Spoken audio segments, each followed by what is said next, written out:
12 March 2026 সংসদের প্রথম অধিবেশন এবং এই প্রথম অধিবেশনে চূড়ান্ত হতে পারে নবম পে স্কেল এবং সেটি কয়টি ধাপে কার্যকর হবে, কবে কার্যকর হবে, কিভাবে কার্যকর হবে, সমস্ত রূপরেখা আগামীকাল হয়তোবা জানা যেতে পারে।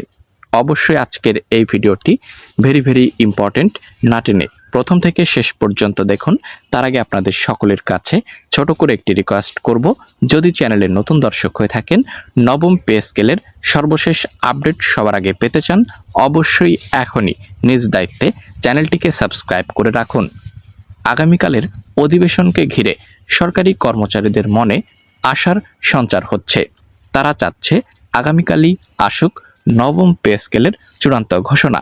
এ বিষয়ে সরকার কি ভাবছে, নবম পে স্কেল কবে কার্যকর হচ্ছে, সকল গুরুত্বপূর্ণ তথ্য আজকের এই ছোট একটি ভিডিও থেকে আপনারা জানতে পারবেন। সরকারি কর্মকর্তা কর্মচারীদের নতুন বেতন কাঠামো বা নবম পে স্কেল বাস্তবায়নের বিষয়টি এখনও প্রস্তাবনা ও পর্যালোচনার পর্যায়েই রয়ে গিয়েছে এবং এখানে সরকারের পক্ষ থেকে কি গুরুত্বপূর্ণ তথ্য জানানো হচ্ছে, বিষয়গুলো আপনাদেরকে জানাবো আজকের এই ভিডিওতে। সরকার নীতিগতভাবে ইতিবাচক থাকলেও বর্তমানে অর্থনৈতিক পরিস্থিতি বৈশ্বিক অস্থিরতার কারণে এ বিষয়ে সিদ্ধান্ত নিতে সতর্ক অবস্থান নেওয়া হয়েছে। তাহলে কি নবম পে স্কেল পিছিয়ে যাচ্ছে? অবশ্যই ভিডিওটি শেষ পর্যন্ত দেখতে থাকুন।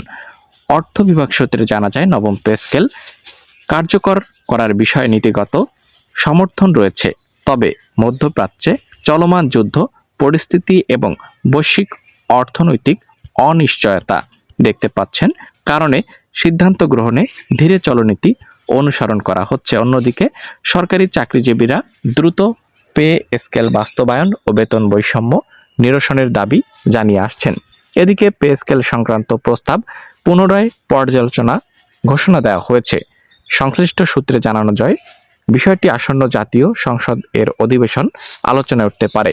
ত্রয়োদশ জাতীয় সংসদের প্রথম অধিবেশন আগামী 12 মার্চ সকাল 11টায় শুরু হওয়ার কথা রয়েছে।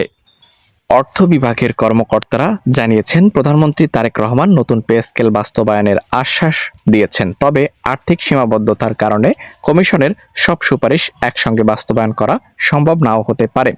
সেক্ষেত্রে ধাপে ধাপে নতুন বেতন কাঠামো কার্যকর করার চিন্তাভাবনা রয়েছে সরকারের। এখানে মঙ্গলবার অর্থমন্ত্রীর সঙ্গে সাক্ষাৎ করেন পল্লী কর্মসহায়ক ফাউন্ডেশন চেয়ারম্যান এবং পে কমিশনের প্রধান জাকির আহমেদ খান।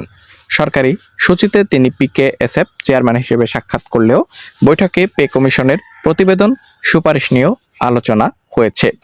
এখানে এর আগে 18 ফেব্রুয়ারি অর্থমন্ত্রী আমির খসরু মাহমুদ পে স্কেল সংক্রান্ত সুপারিশগুলো ভালোভাবে পর্যালোচনা করা হবে।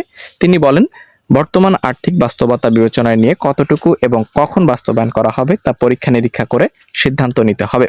অর্থ বিভাগ সূত্রে জানা যায়, আগামী বছর 26-27 অর্থ বছর থেকে নবম পে স্কেল বাস্তবায়নে দেখতে পাচ্ছেন এখানে একটি প্রস্তাব রয়েছে, তবে সরকারের আর্থিক সংকট, রাজস্ব ঘাটতি এবং মূল্যস্ফীতির চাপের কারণে বিষয়টি নিয়ে এখনো চূড়ান্ত সিদ্ধান্ত হয়নি।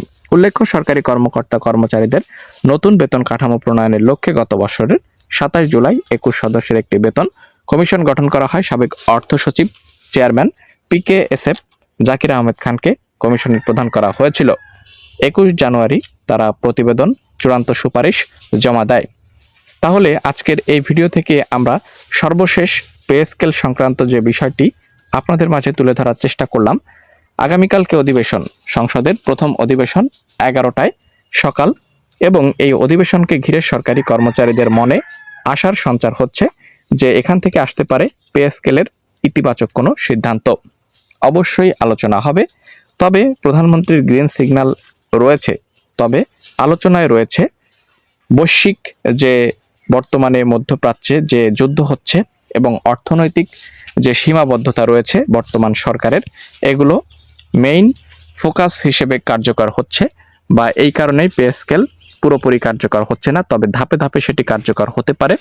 কোন ধাপে কি সুযোগ সুবিধা বৃদ্ধি করা হবে এ বিষয়ে এখনো চূড়ান্ত সিদ্ধান্ত জানানো হয়নি, তবে খুব তাড়াতাড়ি হয়তোবা জানানো হতে পারে।